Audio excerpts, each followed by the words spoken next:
since I am going to be gone, everybody bring your textbooks tomorrow.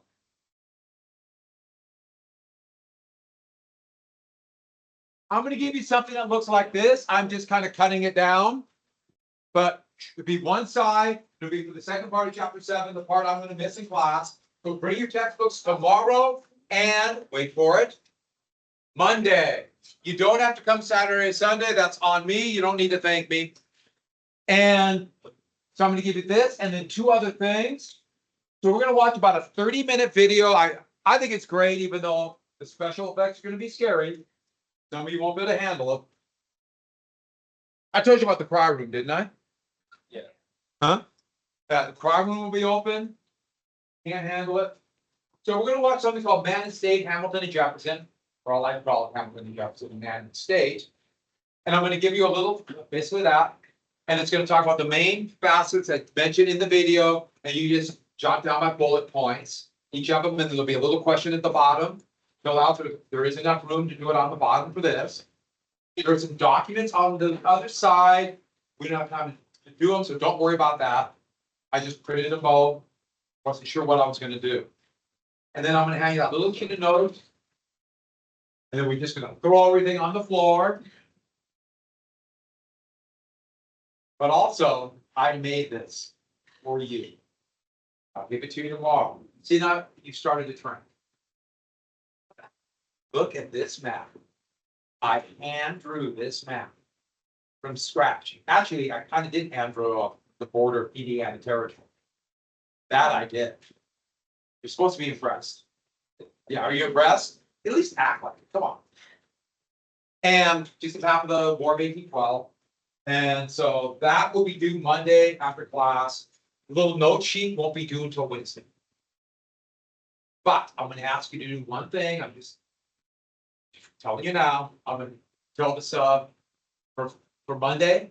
Like 5 minutes left in the class. Everybody hold it up so she can see that you've got some work done. Sound good? Get my little trick here. I'm going to give you credit for it on Wednesday. I have to go through and make sure you did it. Not a lot, but a little bit of credit. That way you'll go through that. So we have all day Monday to work on the map. And sound good? Everyone pleased with that? You want more? That's be more than enough to give you something to do, but also help you for the test. And I'm a firm believer in maps. I had a book of historical outline maps of the U.S. and it's disappeared. And so I didn't have a map of War of 1812, so I had to find online a map. Right. And then I made little dots for the clouds. Emily. I mean, it could be anywhere. I don't know. It's pretty close.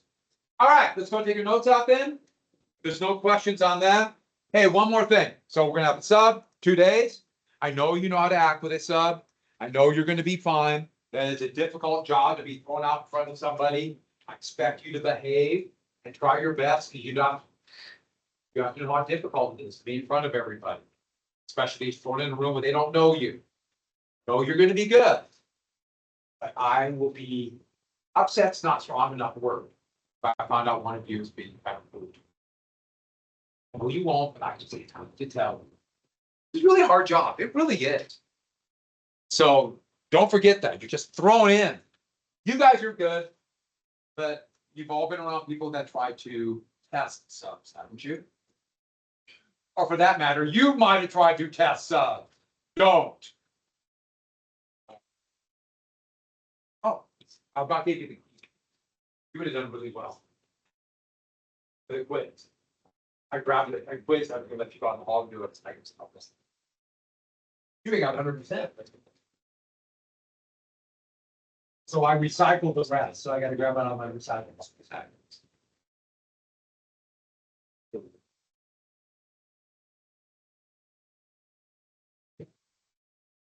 All right, where do we finish here? Do we get to the commercial? Do we get to Louisiana Purchase? We did, didn't we? Oh. And just broke down. And we're not going to go into great detail about a lot of this stuff, but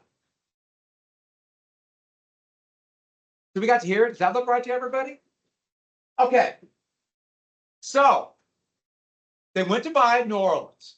Just to review very quickly, Jefferson believed that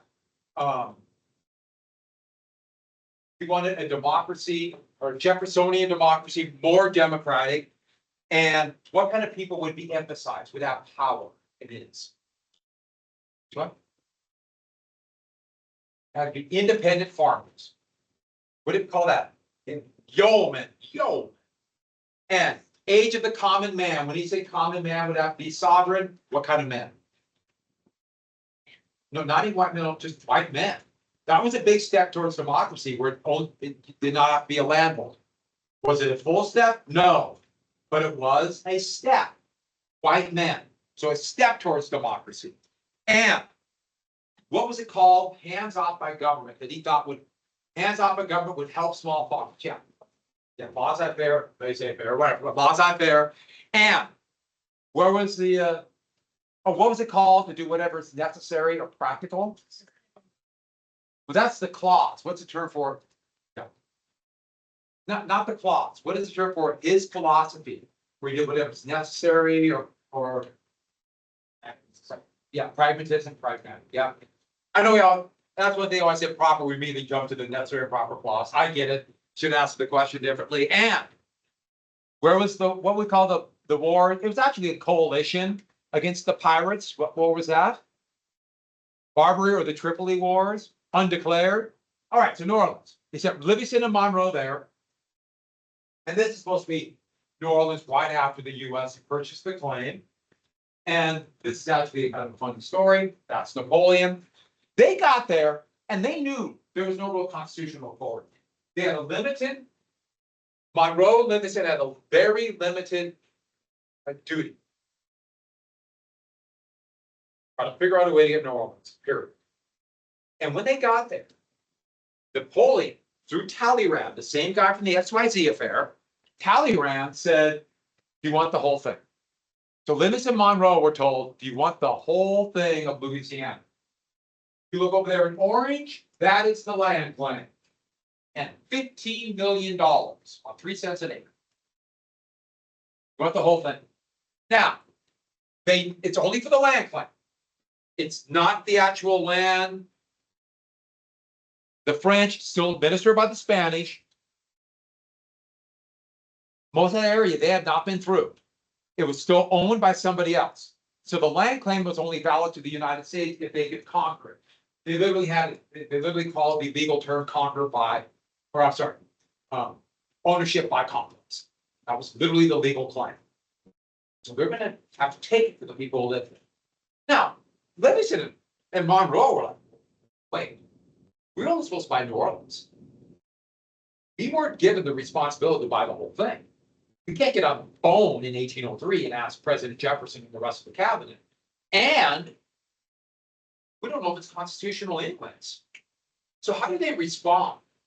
When it came from Napoleon through Talleyrand, we'll tell you the whole thing. Yes. Okay, sounds good. We'll figure it out later. I mean, they didn't hesitate at all. You let us have a piece of paper. This is the formal signing. They signed it, got the paper, and left town as quickly as possible for Napoleon changes.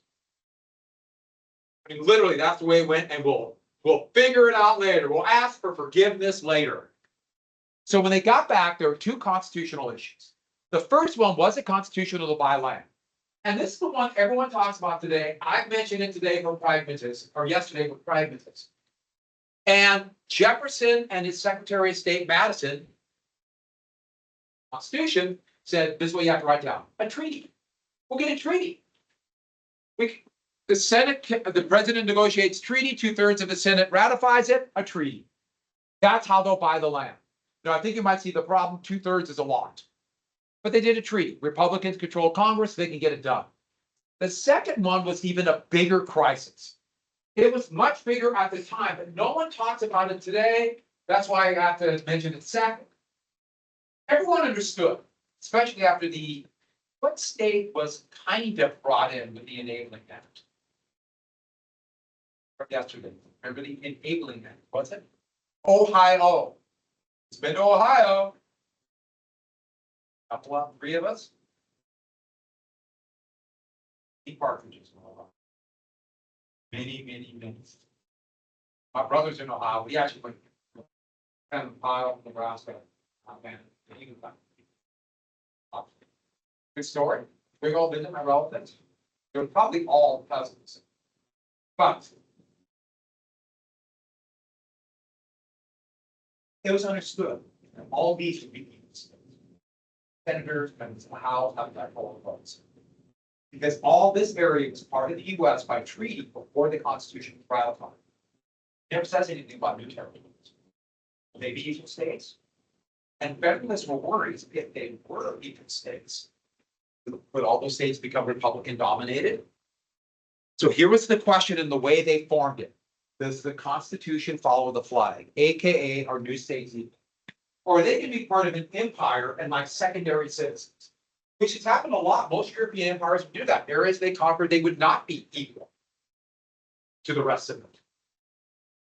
Well, we know what happened. What did they decide? What did Jefferson got his way? And they would be equal. They would be equal until 1898. And then the US became an empire and started getting places outside the continental United States, and they would not be equal. And one more thing would not be equal. New states of American citizens, not the people who live there. They would not be equal. That would not be citizens. 20. But for example, the US is going to conquer the Philippines. And it would not be part of an empire. But that's coming down the road. So the amazing thing is, and they never knew, why did Napoleon sell it for so cheap? Why did he do this? Didn't need the money because they always did.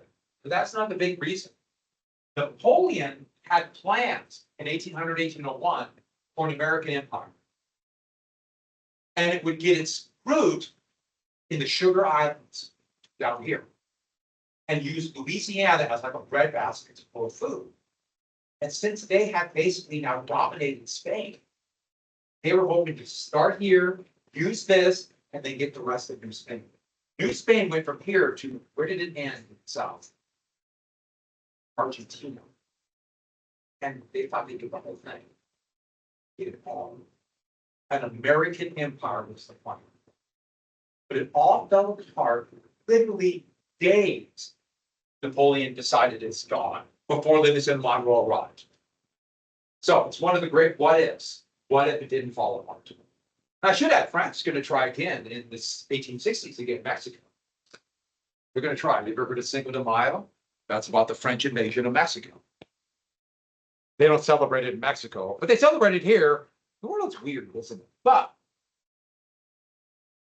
where it died for the French was in their colony of Santo Domingo that today we call Haiti.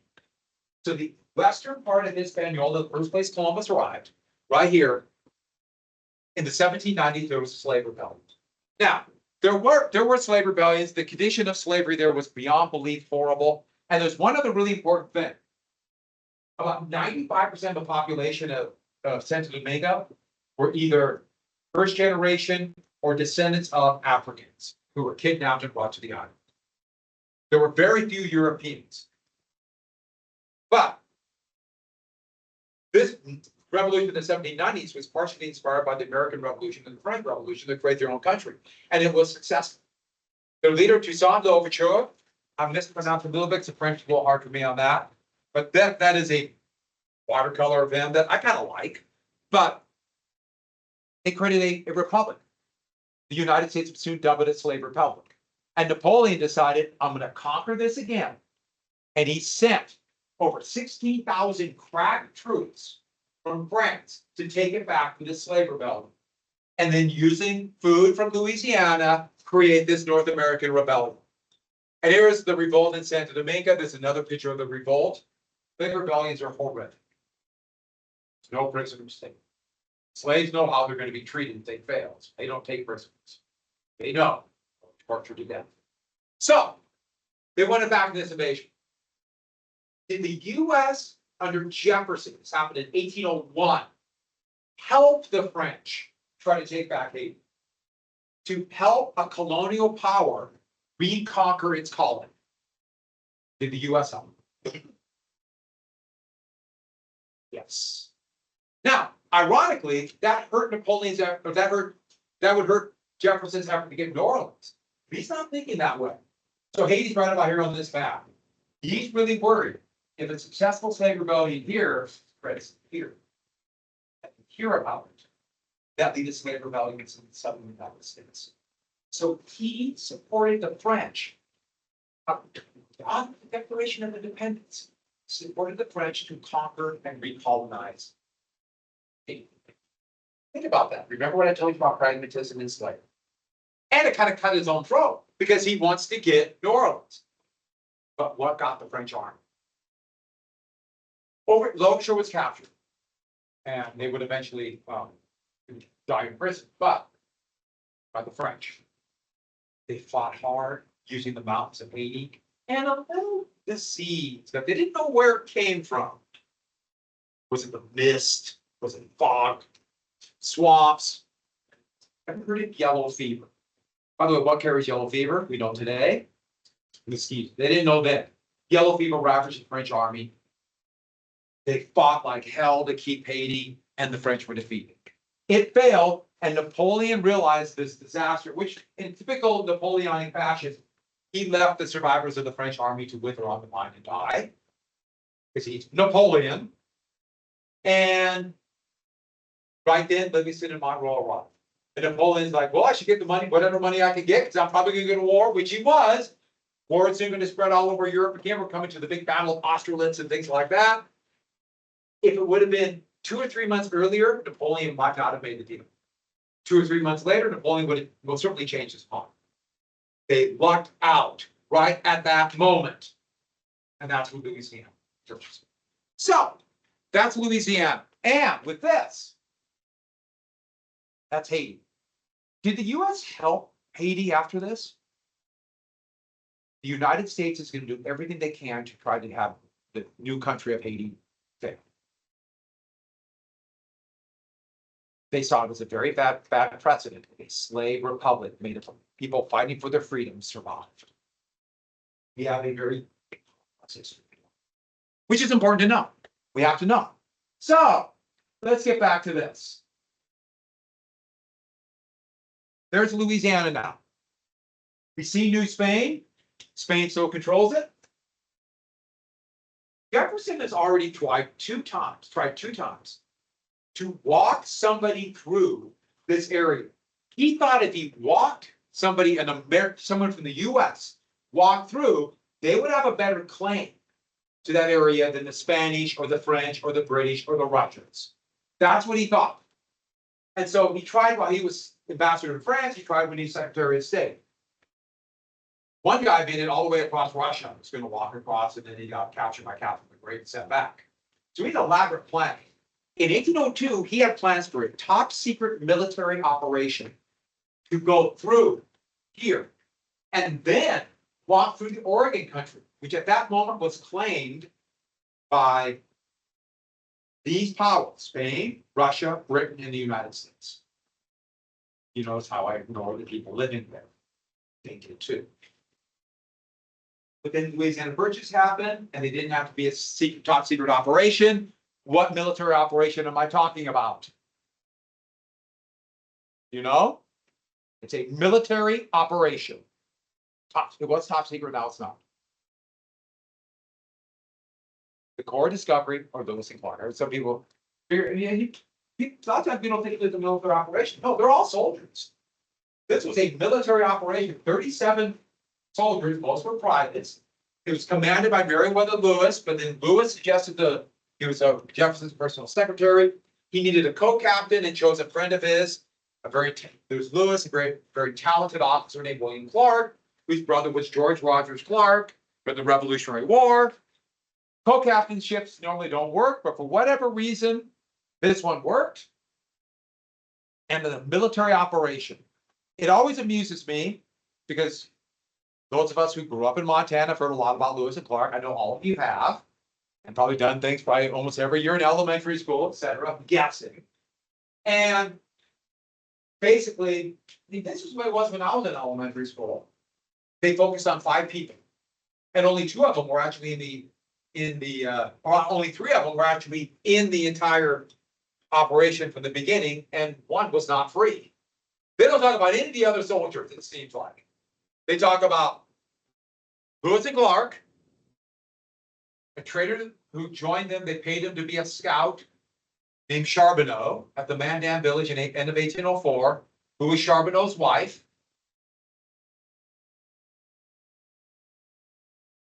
It's probably Sacagawea, but they phonetically spelled it that.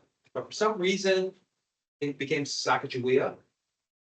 There's any disrespect to go either way. And then Clark's slave. Now the other people, I'm always just fascinated by that. And the plan was a 4-pronged plan. Here's the plan. Number one, find the Northwest Passage. The Northwest Passage was going to be a way, I don't know why I chose this map, I kind of liked it, but it's an all-water route to China. And the thought was they could go around through the Arctic. So many explorers tried since the beginning of the 1500s. Tried. Jefferson thought there'd be a way to do it. And here's a map from 1763. Pretty good map here, and a lot of guessing. So they realized it's all, the Arctic is no way, too much ice. The wind, maybe one out of every 20 years it might be over. Because of climate change is not over. Other problems down the road. You might have Miami Beach being under 3 feet of water, but the Northwest Passage isn't. And what they thought was this, and Jefferson, a scientist, and very logical. Now, logical doesn't mean correct, but logical thinking. So follow along here. They knew the latitude of the Missouri River up to this place, a large tribe called the Mandans, at a big village, present day Bismarck. And the river made a sharp turn west, and then it goes west for a very long time. They didn't know how long. And they also knew the mouth of the Columbia, and that moved river winds. So they just assumed they must run pretty close. And look at the map. Symmetry, it must be symmetrical. It's just logical. If the United States is symmetrical, pretty even. You have rivers running this way or this way. Low mountains, what must these be? Low mountains.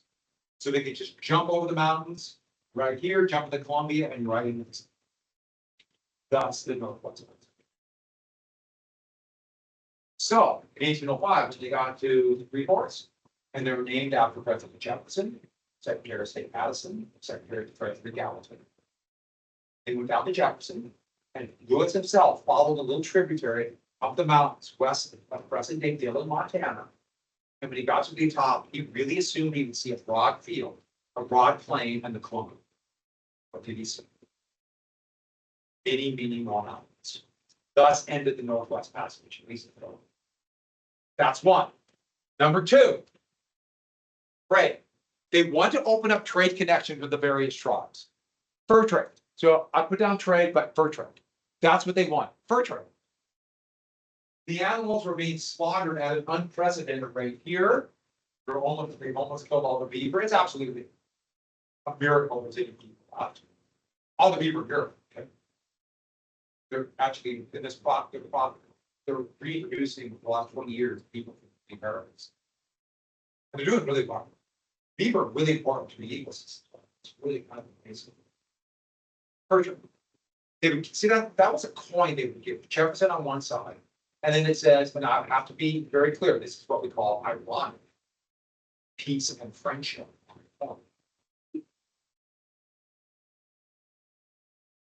There'll be peace and friendship. So long as we do exactly what the United States wants. But this is going to be turned into a necklace. See the ad of that? So they turned it into wear on the back. So they would open up some relations. Actually, most of the tribes were more than willing to trade. The only one they had a little trouble with were the Lakota Sioux. Further down the road. And then they wanted ports. They knew there was potential for fantastic natural harbors all along the Pacific coast. And there are. There's amazing harbors. From Seattle all the way down Los Angeles, San Francisco. I mean, just incredible harbors. The big thing was to open up trade to China. the Chinese trade was becoming lucrative. And I should add one more thing, also for whaling ships. They had pretty much slaughtered all the whales here, and whaling was big business. And so whalers were leaving their home ports in Connecticut or Rhode Island and going all the way around South America. They would spend 5 or 6 years whaling here. They'd come back home. They'd on that way. And so they wanted harbors here for whaling. That's part of the reason why the United States would open up relations with Japan, and why the United States would eventually take ownership of the Sandwich Islands. That's what they called it first.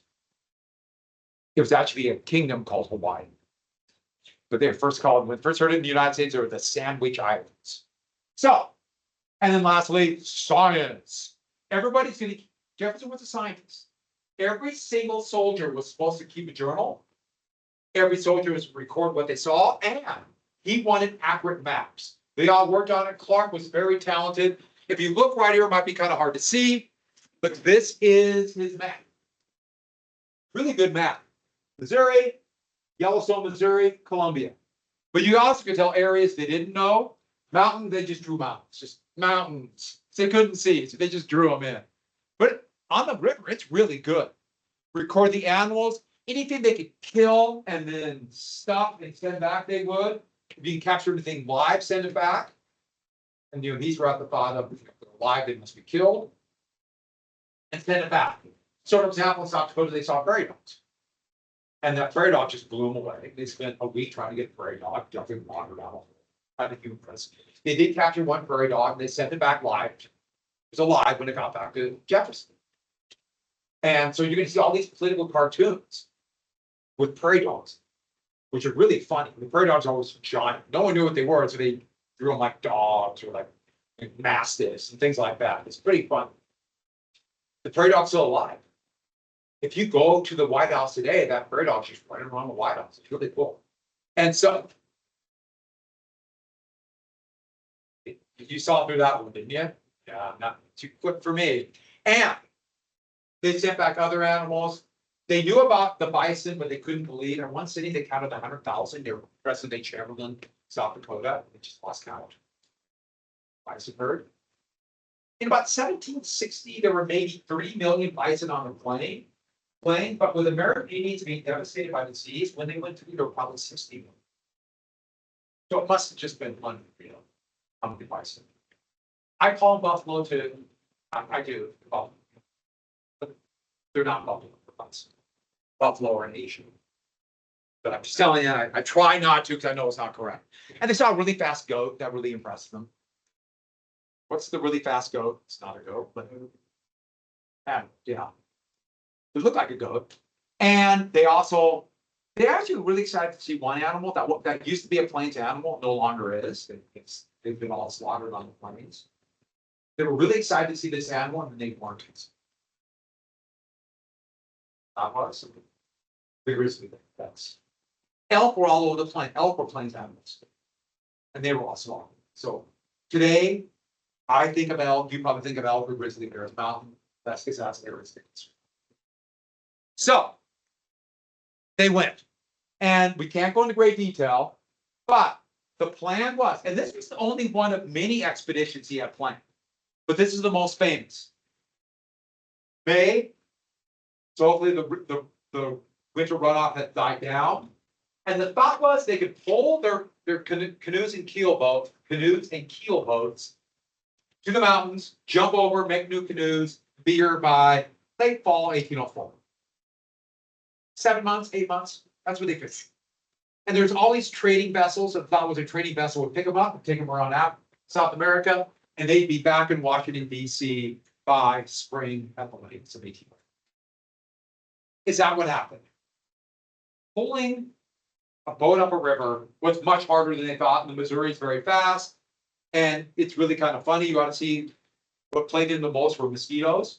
And they smell mosquitoes in their journals, I think 17 different ways. There's no dictionary, so it's kind of fun. Skeets became very common. They only made it to here by winter. They sent a few malcontents and a prairie dog back, and then they disappeared for almost 2 years. They made it over the mountains and barely survived, if not for the help of the various tribes, especially the Nez Perce, For those of you who looked ahead in history, this will be part of a long tragedy even in the spears. You look back to the tribes, you'd be like, don't help them. You don't know what's coming. They made it here in late fall. No trading vessels came back, so they decided, nah, we'll do it. We just gotta walk back. And they avoided the mountains this time, cut across Clark. And a small group went down to Yellowstone. Lewis kept going down and explored more of the Missouri. They met here and arrived back in St. Louis. Right about here, Clark actually sketched his name into a mountain, a little pillar that's right on the Yellowstone River. That's now part of the national park. And if you ever get a chance, it's really cool. I will show you my picture because every time I go home to see my parents, which I will over Thanksgiving, that I go by Pompey's Pillar, and there's Pompey's Pillar. That was a few, after COVID, I took that. You get on top, and that's looking out the river. Used to be really cool on top, and now they don't let you go to the edge. That's Clark's name. He etched it into the sandstone. I'll turn the light off.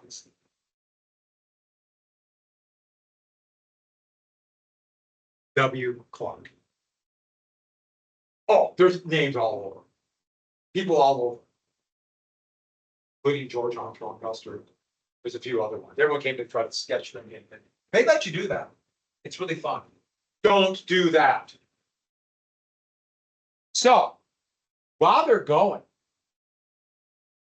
Zebulon Pike was doing another major expedition of the same thing, to walk someone through here. And yes, they'd walk by a big mountain. He named it Pikes Peak in Colorado.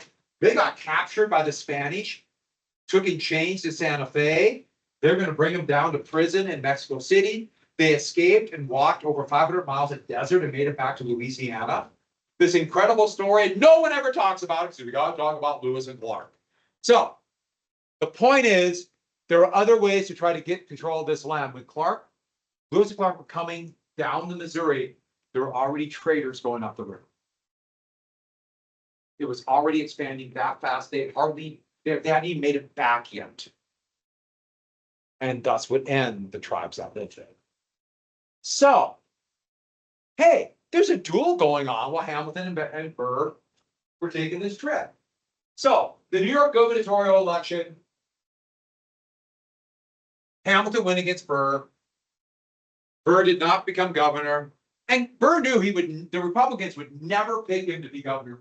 Never, ever, ever, ever, ever pick him again to be governor. I'm sorry, not governor. I meant to say vice president. There's no way. And so Burr's political career was done. And so was Hamilton's. Hamilton was a political pariah. Nobody liked him. They did not trust him. No one trusted Burr. So think about this in context of two desperate people trying to rehabilitate their reputation, at least try to get some influence. They have been totally discredited. They're both in New York. They started a letter writing campaign in friendly newspapers where they would write about each other in the newspapers they publish. And it started to escalate till finally Hamilton called Burr in public a liar, a man who does not know the truth. Burr, thinking now, my reputation has been so tarnished, I have to prove I have honor. Can a man with honor accept being called a liar? And so what did Burr do? Challenged him to a duel. There were duels all the time. Duels fought all the time. Well, let me phrase that. Challenge duels. Most of the duels never really came to anything, but there were duels all the time. And so, who am I going to duel? Who has discredited me today? Hey, Grady. Challenge you to. How dare you bring dishonor to me and my family? You accept? Okay, that's usually the end of record. You did not back down, right? I did not back down. Honor's been served. We're not psychopaths. We're not going to shoot each other. So, I'm pretty sure I'm not, but if you are, you don't know. Someone like that. You're fine, right? That's usually what the duel. That'd be it. We both have served our honor. But They both thought we couldn't end it. They had to show them all. And so Hamilton accepted. Hamilton, the person who accepts this, gets to choose the weapon. Now, what weapon did he choose? Hamilton had specially made dueling pistols. His father-in-law gave him. Dueling pistols, okay, pistols were really inaccurate. Black powder didn't shoot the musket ball very far. They're really hard to load because they have a rifled musket, a rifled barrel. They were average, really average 25 to 30 yards. But that's all you needed for duel. And they had a hair trigger. Does everyone know what a hair trigger is? Barely hit it and the bullet will go off, or the gun will go off. These are single shot, muzzle loading, flintlock pistols. And he chose those. A sword was another thing they would use. That was usually it. It got to go was like your kitchen. I choose a spatula. No pistol. And there'd be another thing they would do. They would pick a spot. We're going to duel here. So we're going to duel behind the bike racks. You and I, we're dueling. We both show up. Honor served, we go. That's usually what happened. But both felt they had to do something more. They chose a little island in the Hudson called Weehawken Island. And it was right here in between, right this little spot right here between New York and New Jersey. Nobody was sure what state it was in. Today's New Jersey. No one was sure. Because if you show up with a pistol, a weapon, to murder somebody, that's first-degree murder. And what's the punishment for first-degree murder? In fact, what is one of the punishments potentially today of first-degree murder? Death. So if it's contested, maybe get away with it. Because it's murder. And then add all kinds of things of possible deniability. Men rode them out, and all the men who rode were forced to swear. I didn't have any idea why I was rolling out. So they got plausible deniability and went to court. 5 men got off the boat. One was a judge and a doctor, and then 2 seconds for each. So see the second here and the second here. Well, they showed up and they continued with the process. So let's say I am Burr. I'll be over here. Burr standing here. Oh, you ever seen a movie? You know, where they go back to back and take steps? No, they never. Good for the movie. Or like they slap with a tomorrow. No. So they paced off 20, but they stepped off 20 steps. Burr's over here. One more thing too, you stood like this. You did not, it was seen as cowardly to wear a cloak. Going back, cloak or something that hides the contour of your body. You must wear tight-fitting clothes. So they don't shoot through the cloak. And you do not stand like that because that's a bigger target. Stand like this. Your second, Burr's second will be off to the side about 6 feet, staring at Hamilton. So he could say if it went to court, I have no idea what Burr did, but I saw Hamilton with a gun. Get it? And then what's Hamilton's second to it. In the middle, it's the second / doctor. Sometimes he flap 3 times. This one he dropped a handkerchief. And when the handkerchief hit the ground, they get fired. I should add that he's staring forward. It was one of those, I just happened to be there. I have no idea. So plausible deniability. Drop the handkerchief. Now, a lot of times they will go all the way to that moment and then shoot them. Shooting the ground was really common. Okay, we didn't run away. Got on the ground. Of course, one problem, you shoot the ground, the other guy doesn't shoot. Then what? But they didn't do that. They both stood there and stared at each other. Andrew Jackson fought over 100 duels. And he always, there were a lot more duels in the Wild West of Tennessee. He always let the other man shoot first. And he could decide. Which takes a lot of guts. If you're hit. I'll tell you that story. Burr's here, Hamilton's here. I guess I gotta go to Hamilton. Hamilton brought the pistol up for a fall. Hamilton started going like this. It was pretty common to shoot in the air, right? He went to here, and somewhere between this spot and here, Hamilton fired. We don't know if he was aiming. We don't know if the hair trigger. We don't know what. Burr swore he could feel the bullet go by his ear. These are slow moving bullets. It's black powder. So you could feel it. You could almost, well, you could hear that little whistle, which must have been really fun to hear. So what did happen? So what did Burr do? I always wonder what Hamilton felt with that. He's standing there, bang, and Burr took careful look. What do? Hit right here, smashed through his ribs, broke anywhere from 3 to 5 ribs. Split them. Went through the lung and lodged next to his heart. The pain must have been unreal. I guess it was a few things I hurt worse than collapsing. I broke a rib and I thought I was on. So I'm just thinking how bad a collapse was. You broke a rib? Don't do it. I know it sounds fun and romantic. It's not that. Just a little piece of advice. Mr. Phillips cracked a rib a few weeks ago, and he had a good time.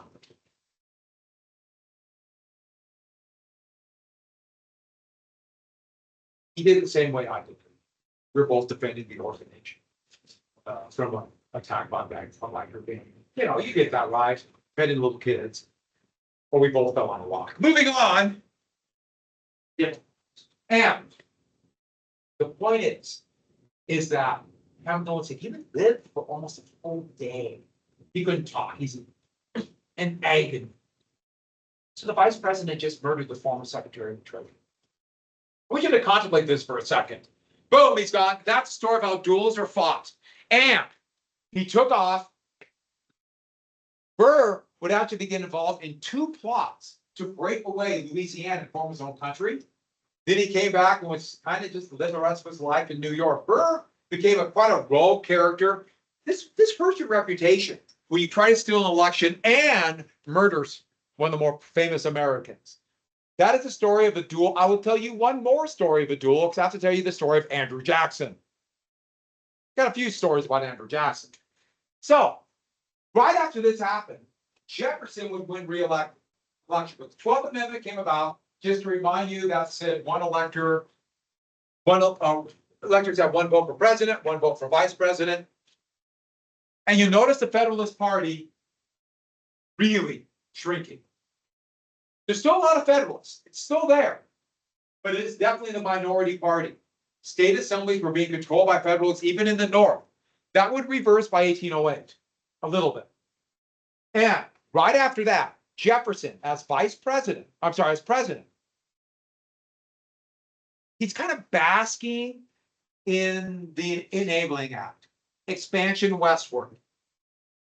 Lewis and Clark, Zebulon Pike, Louisiana Purchase, he's basking in this glory, and then all hell would break loose. But remember the slave trade compromise.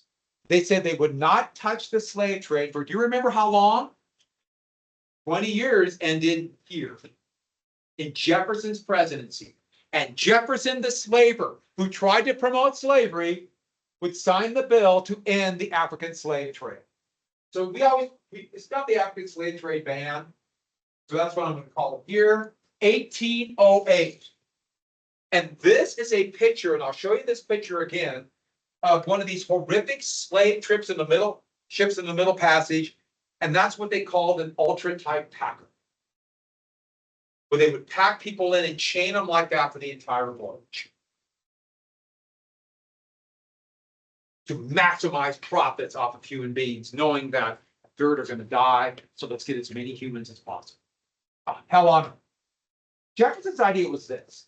If you limit the number of new enslaved, kidnapped people forced into slavery into the U.S., the number of enslaved people as a percentage of the population, the number of slaves will drop.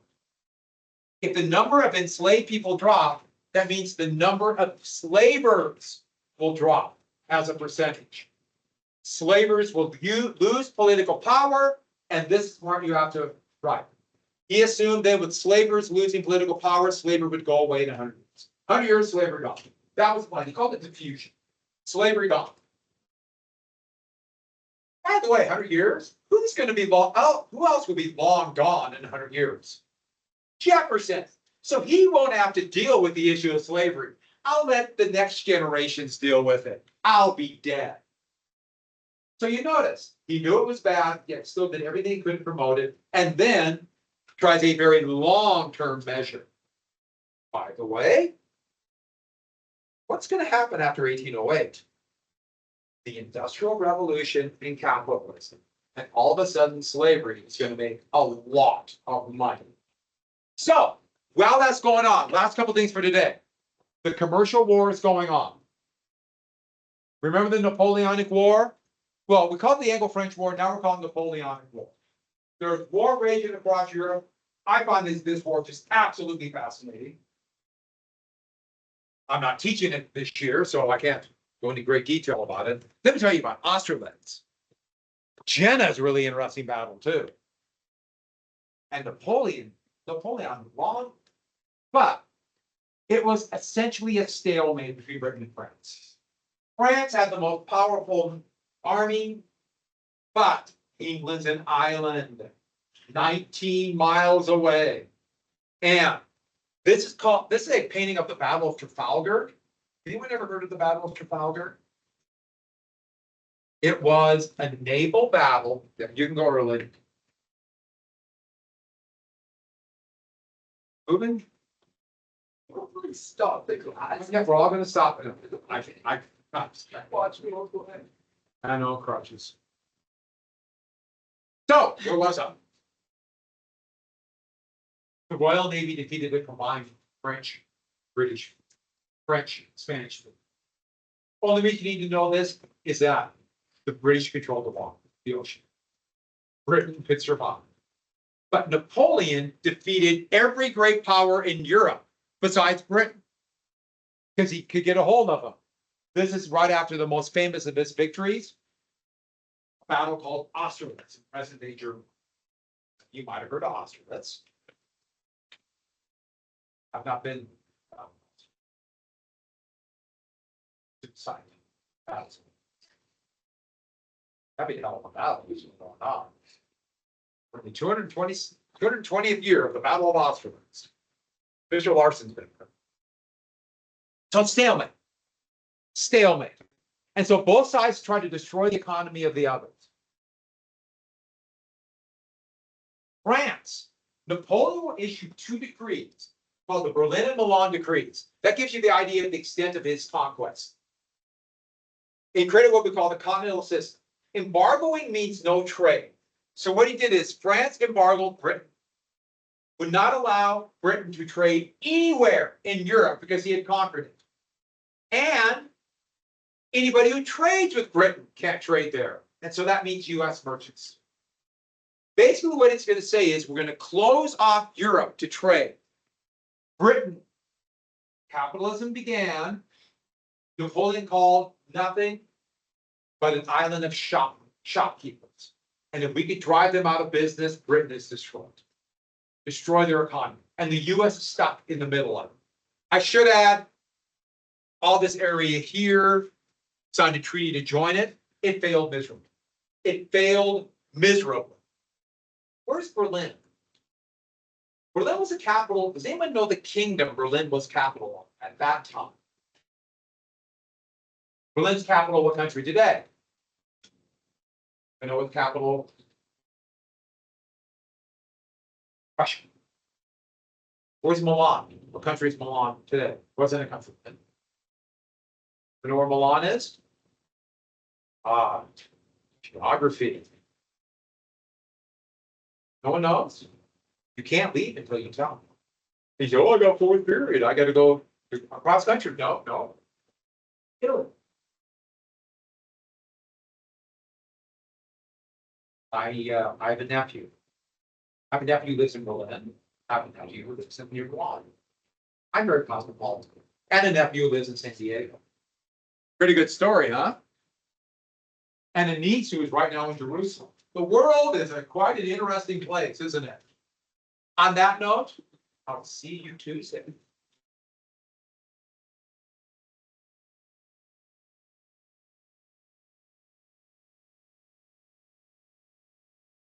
Yeah, nephew in Italy, nephew in Germany, nephew in Israel, and a niece in Israel, and then in California.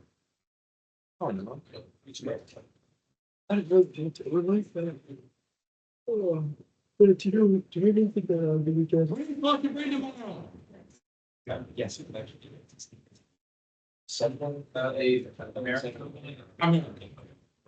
I know it's the big one, be careful with it, it doesn't fit the backpacks very well, I know.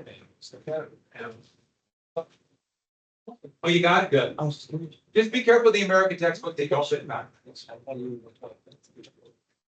No, They bounce up and down. So Friday when I get paid, I don't know what we want to do. I don't know. Well, have a great week, guys. Tuesday. Wait, I should practice.